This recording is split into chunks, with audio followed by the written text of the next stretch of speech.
ನಮಸ್ಕಾರ ಫ್ರೆಂಡ್ಸ್, ಇವತ್ತು ನಾವು ಸಂಡೂರಿನ ಮತ್ತೊಂದು ಪ್ರದೇಶವಾಗಿರುವಂತಹ ಸೀನ್ ಸೆಪ್ಟೆಂಬರ್ ಇನ್ ಸಂಡೂರು ಸ್ಥಳವನ್ನು ನೋಡಲು ಹೋಗೋಣ.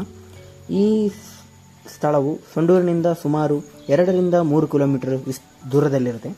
ಹಾಗೆ ಗಂಡಿ ನರಸಿಂಹಸ್ವಾಮಿ ದೇವಸ್ಥಾನ ಮತ್ತು ಗಂಡಿ ಮಾರಮ್ಮ ದೇವಸ್ಥಾನದ ನಡುವೆ ಬರುವ ಸೀನ್ ಸೆಪ್ಟೆಂಬರ್ ಇನ್ ಸಂಡೂರು.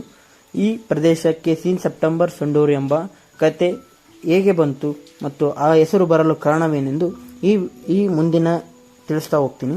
ಈ ವಿಡಿಯೋ ನೋಡ್ತಿರ್ಬೋದು. ಸಂಡೂರಿನಿಂದ ಸೀನ್ ಸೆಪ್ಟೆಂಬರ್ಗೆ 2 ಕಿಲೋಮೀಟರ್ ಮತ್ತು ಸಂಡೂರು ಮತ್ತು ಧರ್ಮಾಪುರ ಎಂಬ ಊರಿನ ಹಾದು ಹೋದ ನಂತರ ಸೀನ್ ಸೆಪ್ಟೆಂಬರ್ ಎಂಬ ಪ್ರದೇಶ ಬರುತ್ತದೆ.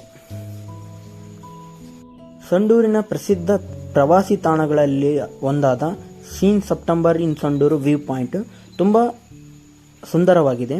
ಈ ಬರುವ ವಿಳಾಸವೆಂದರೆ ಕೂಡಲಿಗೆ ರಸ್ತೆಯ ಹೋಗುವ ದಾರಿಯಲ್ಲಿ ಈ ಸೀನ್ ಸೆಪ್ಟೆಂಬರ್ ಇನ್ ಸಂಡೂರು ಎಂಬ ಸ್ಥಳ ಬರುತ್ತದೆ. ನೋಡ್ತಿರ್ಬೋದು, ನಾವೀಗ ಸೀನ್ ಸೆಪ್ಟೆಂಬರ್ ಇನ್ ಸಂಡೂರು ನೋಡಲು ಹೋಗ್ತಿದ್ದೀವಿ. ಹಿಂದೆ ಹೇಳಿದ ಹಾಗೆ ಸೀನ್ ಸೆಪ್ಟೆಂಬರ್ ಎಂಬ ಹೆಸರು ಈ ಪ್ರದೇಶಕ್ಕೆ ಯಾಕೆ ಬಂತಂದ್ರೆ, ಗಾಂಧೀಜಿಯವರು ಸಂಡೂರಿಗೆ ನೋಡಲು ಬಂದಾಗ ಆಗ ಈ ಸ್ಥಳವನ್ನು ವೀಕ್ಷಿಸಿದರು. ಆ ಸ್ಥಳವನ್ನು ವೀಕ್ಷಿಸಿದ ನಂತರ ಸೀನ್ ಸೆಪ್ಟೆಂಬರ್ ಇನ್ ಸಂಡೂರು ಅಂತ ಯಾಕಂದ್ರೆ ಸಂಡೂರು ಮಳೆ ಚೆನ್ನಾಗಿ ಆಗಿ ಸೆಪ್ಟೆಂಬರ್ ತಿಂಗಳಲ್ಲಿ ಪ್ರಕೃತಿಯು ತುಂಬಾ ಸೊಗಸಾಗಿ ಕಾಣುತ್ತದೆ ಎಂಬ ಹೇಳುವ ಮೂಲಕ ಸೀನ್ ಸೆಪ್ಟೆಂಬರ್ ಇನ್ ಸಂಡೂರು ಎಂದು ಈ ಸ್ಥಳಕ್ಕೆ ನಾಮಕರಣ ಮಾಡಿದರು. ಅಂದಿನಿಂದ ಇಂದಿಯವರೆಗೂ ಸೀನ್ ಸೆಪ್ಟೆಂಬರ್ ಇನ್ ಸಂಡೂರು ಎಂದು ಹೆಸರು ಪಡೆದಿರುವಂತಹ ಈ ಸ್ಥಳವನ್ನು ಸಂಡೂರಿನ ಪ್ರವಾಸಿ ತಾಣಗಳಲ್ಲಿ ಒಂದಾಗಿದೆ. ಹಾಗೆಯೇ ಈ ಸೀನ್ ಸೆಪ್ಟೆಂಬರ್ ಇನ್ ಸಂಡೂರು ಸಂಡೂರಿನ ಪ್ರಮುಖ ಪ್ರವಾಸ ಸ್ಥಳಗಳಲ್ಲಿ ಒಂದಾದ ಸ್ಥಳವಾಗಿದೆ. ಮುಂದೆ ನೋಡಿ, ಈಗ ಅಲ್ಲಿ ಕಾಣ್ತಿರುವಂತಹ ಪ್ರದೇಶವೇ ಸೀನ್ ಸೆಪ್ಟೆಂಬರ್ ಇನ್ ಸಂಡೂರು. ಆ ಗೋಳಾಕಾರದಲ್ಲಿ ಬೆಟ್ಟದ ಮೇಲೆ ಕಾಣುತ್ತಿದೆಯಲ್ಲ, ಅಲ್ಲಿಂದ ನೋಡಿದರೆ ನಮ್ಮ ಸಂಡೂರಿನ ಎಲ್ಲ ಪ್ರದೇಶ, ಗುಡ್ಡ ಪ್ರದೇಶಗಳು ಹಾಗೂ ಎಲ್ಲ ಪ್ರದೇಶಗಳು ಕಾಣುತ್ತದೆ. ನೋಡ್ತಿರ್ಬೋದು, ಮುಂದೆ ಗಾಂಧೀಜಿಯವರು ಬಂದಿರುವಂತಹ ನೆನಪಿಗೋಸ್ಕರ ಗಾಂಧೀಜಿಯವರ ಪ್ರತಿಮೆಯನ್ನು ಇಡಲಾಗಿದೆ. ಹಾಗೆಯೇ ಸೀನ್ ಸೆಪ್ಟೆಂಬರ್ ಎಂದು ದೊಡ್ಡ ನಾಮಫಲಕವನ್ನು ಈ ಸ್ಥಳಕ್ಕೆ ಹಾಕಲಾಗಿದೆ. ನೋಡ್ತಿರಬಹುದು, ಸೀನ್ ಸೆಪ್ಟೆಂಬರ್ ಇನ್ ಸಂಡೂರು ಎಂಬ ದೊಡ್ಡ ನಾಮಫಲಕವನ್ನು ಈ ಸ್ಥಳಕ್ಕೆ ಹಾಕಲಾಗಿದೆ. ಈ ಪ್ರದೇಶವು ರಾಮಮಲೈ ಅರಣ್ಯ ಪ್ರದೇಶದಲ್ಲಿ ಬರುತ್ತದೆ. ಮುಂದೆ ನೋಡ್ತೇರಿ, ಈ ಪ್ರದೇಶವು ರಾಮಮಲೈ ಅರಣ್ಯ ಪ್ರದೇಶದಲ್ಲಿ ಒಂದಾಗಿರುವಂತಹ ಸ್ಥಳವಾಗಿದೆ.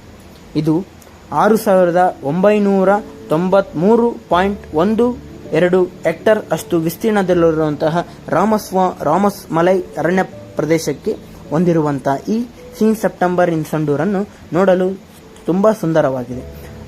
ಆಗಲೂ ಮಳೆಗಾಲದಲ್ಲಿ ಈ ಪ್ರದೇಶವನ್ನು ನೋಡಲು ತುಂಬಾ ಸೊಗಸಾಗಿರುತ್ತದೆ. ಇಲ್ಲಿನ ವಾನರಗಳ ಸೇನೆ ಮತ್ತು ಇಲ್ಲಿನ ಕಾಡು ಪ್ರಾಣಿಗಳು ತುಂಬಾ ಹೆಚ್ಚಾಗಿ ಕಂಡುಬರುತ್ತದೆ. ಹಾಗೆಯೇ ನೋಡ್ತಿರಬಹುದು, ಇಲ್ಲಿ ತುಂಬಾ ಪ್ರವಾಸಿಗರು ಬಂದು ಈ ಸ್ಥಳವನ್ನು, ಸಂಡೂರಿನ ಪ್ರಕೃತಿಯ ಸೊಬಗನ್ನು ನೋಡಿ ಎಂಜಾಯ್ ಮಾಡ್ತಾರೆ.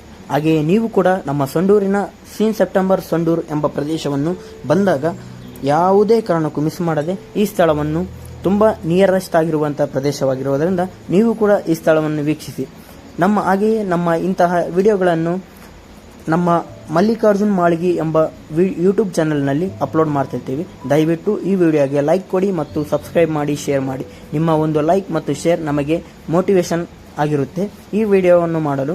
ಮತ್ತೆ ಈ ಸುಂದರವಾದ ನೇಚರ್ನೊಂದಿಗೆ ನಮ್ಮ ಈ ಮುಂದಿನ ಪಯಣವನ್ನು ನೋಡೋಣ. ಈ ವಿಡಿಯೋ ಹೀಗೆ ಮುಂದುವರಿಯುತ್ತೆ ನೋಡಿ. ವಿಡಿಯೋ ಹೇಗಿದೆ ಎಂದು ನಮಗೆ ಕಾಮೆಂಟ್ ಮೂಲಕ ತಿಳಿಸಿ. ಏನಾದರೂ ತಪ್ಪಾದರೂ ಕಾಮೆಂಟ್ ಮೂಲಕ ತಿಳಿಸಿ. ಧನ್ಯವಾದಗಳು. ನಾ ಹಾಗೆ ಹೇಳಿದಾಗೆ ಕೂಡಲಿಗೆಗೆ ಹೋಗುವ ರಸ್ತೆ ಇದಾಗಿದೆ. ಮುಂದೆ ಕಾಣ್ತಿದೆಯಲ್ಲ, ಆ ರಸ್ತೆಯೇ ಕೂಡ್ಲಿಗೆಗೆ ಹೋಗುವಂತ ರಸ್ತೆ ಆಗಿದೆ. ಇಲ್ಲಿ ಮೆಟ್ಟಲುಗಳ ಏರುವ ಮೂಲಕ ಸುಮಾರು 100-150 ಮೆಟ್ಟಲುಗಳನ್ನು ಏರಿದರೆ ಈ ಸೀನ್ ಸೆಪ್ಟೆಂಬರ್ ಸಂಡೂರು ಸೀನರಿಯನ್ನು ತುಂಬಾ ಸೊಗಸಾಗಿ ಕಾಣುತ್ತದೆ. ಹಾಗೆಯೇ ನಾರಿಹಳ್ಳ ಜಲಾಶಯವು ಈ ಸೀನ್ ಸೆಪ್ಟೆಂಬರ್ ಮೇಲೆ ನಿಂತುಕೊಂಡು ನೋಡಿದರೆ ತಾರನಗರದ ಜಲಾಶಯವರೆಗೂ ತುಂಬಾ ಆಹ್ಲಾದಕಾರಿಯಾಗಿ ಕಾಣುತ್ತದೆ.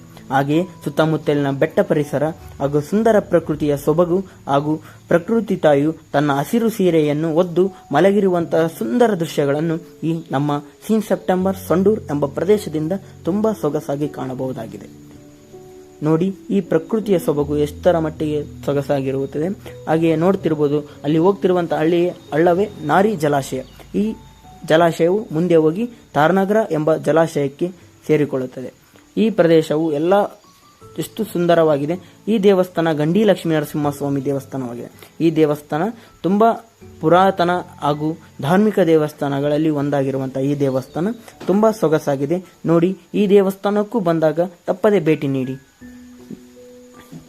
ನಮ್ಮ ಸಂಡೂರನ್ನು ನೋಡಲು 2 ಕಣ್ಣುಗಳು ಸಾಲದು. ಹಾಗೆ ಸೆಪ್ಟೆಂಬರ್ ಮತ್ತು ಮಳೆಗಾಲ ತಿಂಗಳಲ್ಲಿ ತುಂಬಾ ಸೊಗಸಾಗಿ ಹಚ್ಚ ಹಸಿರಿನಿಂದ ಕಣ್ಗೊಳಿಸುವ ಈ ನಮ್ಮ ಸಂಡೂರು ನೋಡಲು ತುಂಬಾ ಸುಂದರವಾದ ಸ್ಥಳವಾಗಿದೆ.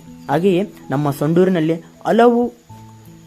ಹಲವಾರು ಸುಂದರ ಪ್ರಕೃತಿ ಮಡಲಿನ ಪ್ರದೇಶಗಳು ನಾವು ಮುಂದಿನ ವಿಡಿಯೋಗಳಲ್ಲಿ ನಮ್ಮ ಯೂಟ್ಯೂಬ್ ಚಾನಲ್ನಲ್ಲಿ ಸಬ್ಸ್ಕ್ರೈಬ್ ಮಾಡ್ಕೊಳ್ಳೋರಿಗೆ ಎಲ್ಲ ಫಸ್ಟ್ ನೋಟಿಫಿಕೇಶನ್ ಬರುತ್ತೆ. ದಯವಿಟ್ಟು ಎಲ್ಲರೂ ನಮ್ಮ ಚಾನಲನ್ನು ಸಬ್ಸ್ಕ್ರೈಬ್ ಮಾಡಿ. ಧನ್ಯವಾದಗಳು.